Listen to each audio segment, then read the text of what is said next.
Doctora, ¿cómo ve esto que pasó hoy en la ONU? Una imagen pues que quedará para la posteridad, una expresión de protesta de la comunidad internacional que fija muy claramente pues la condena y el rechazo a las políticas del señor Netanyahu. Bueno, yo creo que es un espaldarazo muy importante justamente a un movimiento de liberación nacional como lo es Palestina con la OLP y la división política que hoy tiene tan grande.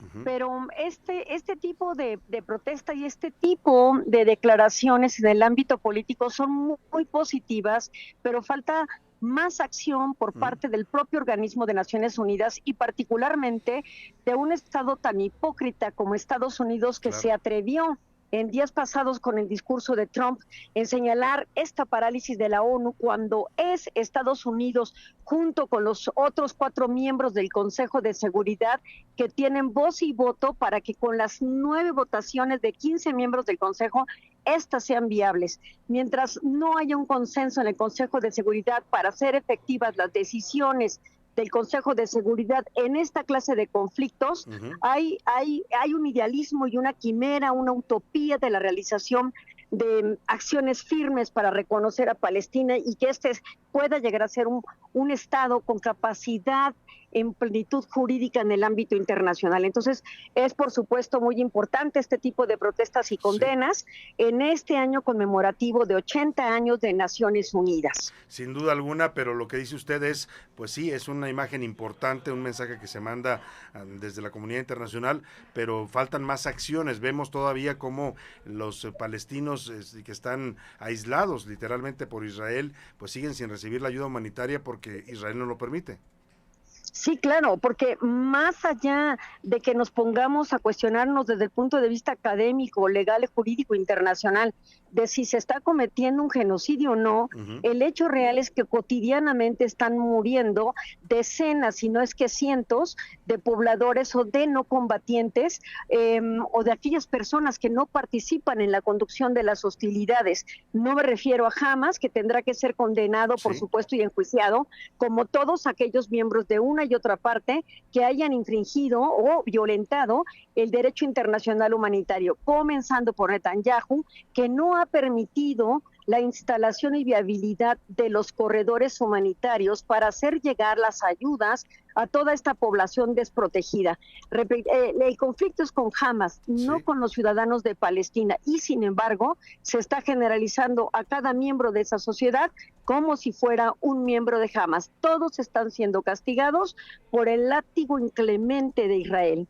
Ahora, viene la votación que ocurrirá seguramente en los siguientes días de esta asamblea, en la sesión final, la votación para reconocer al Estado de Palestina. Vemos que 153 países han anticipado su posición a favor del reconocimiento, lo que es la inmensa mayoría de la comunidad internacional.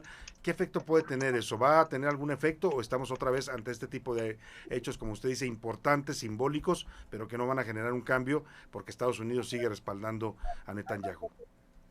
Bueno, esa es una gran pregunta porque la forma en que un Estado se configura puede ser de manera constitutiva, porque así nace ante la vida internacional, Ujú. o declarativa, que es que otros Estados le reconozcan para que pueda tener esta interacción internacional de plenitud. En este caso estamos refiriéndonos a esta declaración de reconocimiento. Tendrá efectos importantes con todos y cada uno de aquellos estados que le reconozcan como tal, pero también tendrá sus efectos como un boomerang que se les va a regresar. ¿Por qué? Porque el gran socio protector de Israel es Estados Unidos, por un tema de estrategia geopolítica con salida al Mediterráneo, por Ujú. un tema militar, por un tema de conocimiento, por un tema de economía, por muchos temas de carácter histórico.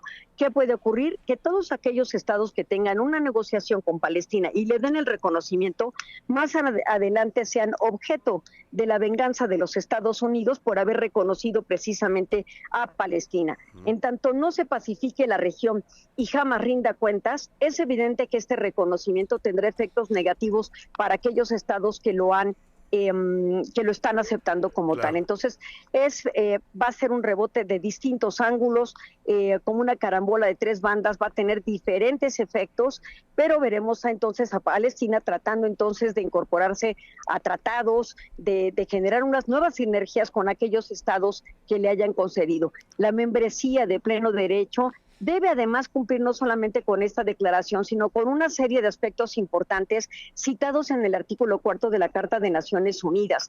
Y para que pueda pasar de plenitud, ya no de manera bilateral por los estados que lo reconozcan, sino por el propio mecanismo de ONU, se requiere que haya la recomendación del Consejo de Seguridad, por ejemplo, para que Palestina pertenezca a la ONU.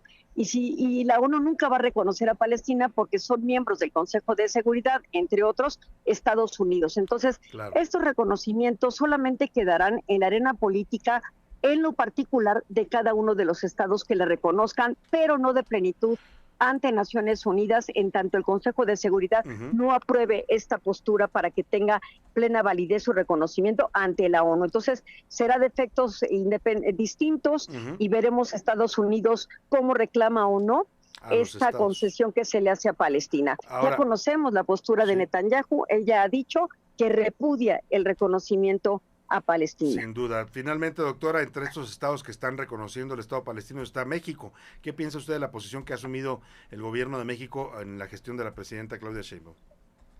Bueno, a mí me parece que comenzó de manera muy cauta, no se sumó desde el principio a condenar los hechos, pero ha ido piano a piano o poco a poco sumándose a las decisiones del ámbito internacional. Ha tenido una política internacional, y lo vemos incluso en el incremento de aranceles a México por parte de Estados Unidos, muy cautelosa. Yo te diría, muy política. Y es lo correcto, te voy a decir por qué. Porque todo el mundo piensa que el derecho internacional público tiene que encontrar de manera inmediata soluciones ante tribunales judiciales, judicializar las problemáticas. No, la esencia del derecho internacional público descansa en la soberanía de cada Estado. En consecuencia, tiene fines y objetivos de carácter político que luego tienen impactos jurídicos. Entonces, la postura de México ha sido altamente política, debatible y cuestionable por algunos, pero en el fondo obedece a esa realidad. La naturaleza del derecho internacional público es política. Muy bien, pues ahí está la explicación que nos da la doctora Iliana Rodríguez, profesora investigadora del Derecho Internacional del TEC de Monterrey y también miembro del Sistema Nacional de Investigadores Nivel 2. Un gusto siempre conversar con usted, doctora. Gracias por este análisis para nuestro público. Hasta pronto y veremos a Israel quedándose en solitario. Hasta pronto y muchas gracias. Sin duda alguna, quedándose en solitario Israel como ocurrió ahí en la ONU.